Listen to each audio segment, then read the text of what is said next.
Hey everybody, how y'all doing? I'm doing great. I wanted to show y'all a little something. My little Ford, it's a '08, and I got the 4.6 liter V8 in it, and it's been great until I'd say about a month ago, and I started having issues with it. But let me get it cranked. Just a second.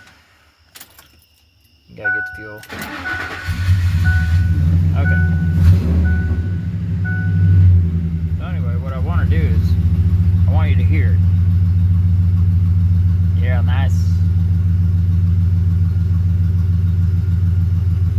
And it's not knocking.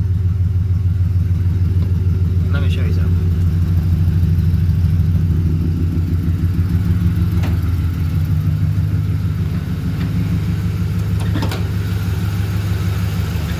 Okay. See how nice and steady that is? It's not shaking and all that kind of stuff.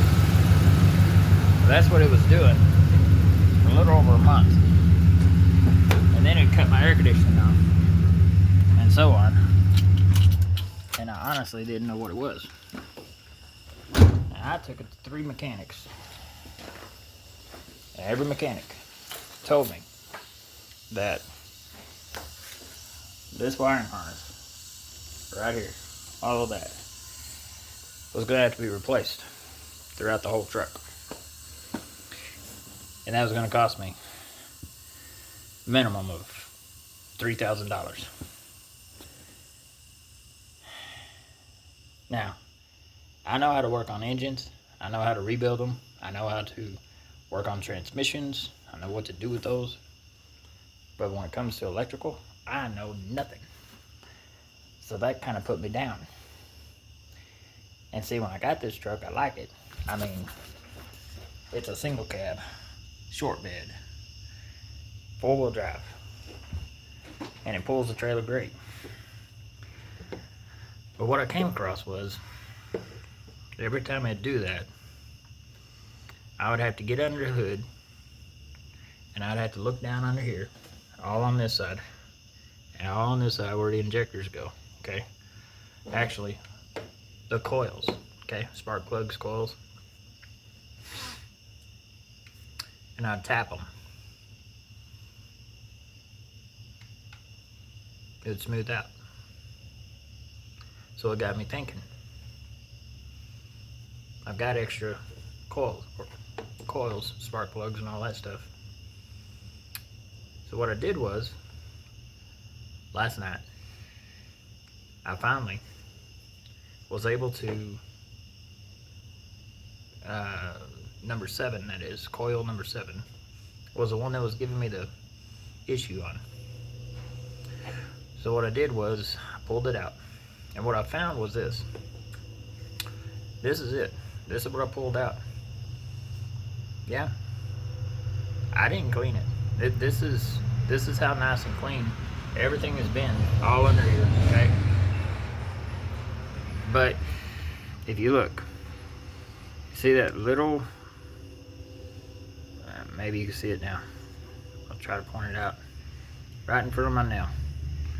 It's that little clip right there.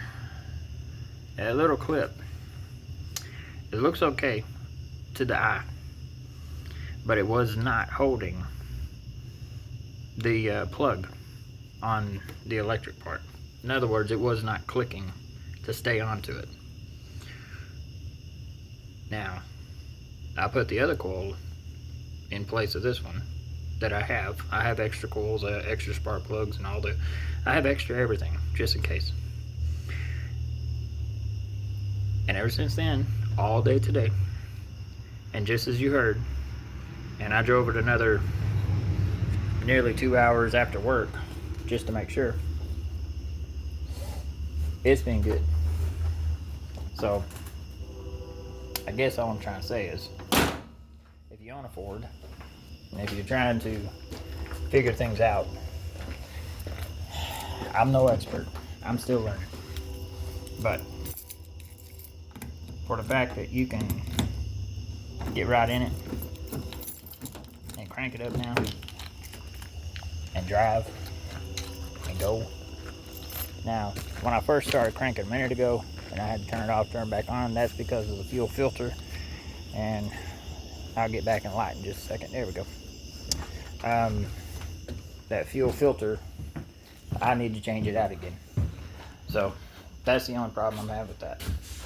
But I just want to point that out. It's amazing when you take the time to go across stuff, what you find. So thankfully, it's not the wiring yet. So I don't have to get rid of the truck now. I was afraid I was going to trade it. Oh, I did not want to do that.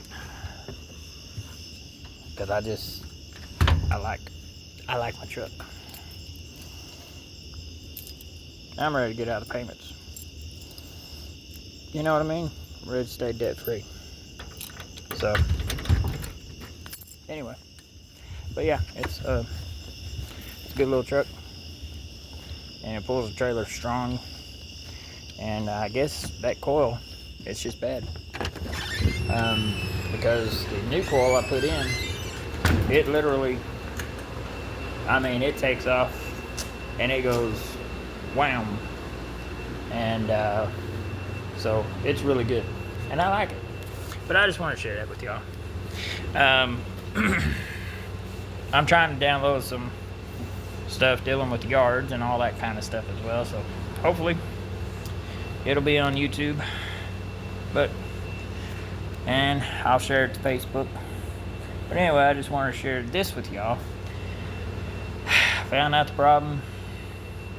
Thank goodness I had what I needed here. And yep, that's just it. I did not want to buy another truck. Did not want to go through that. So anyway, alright. Peace out. God bless.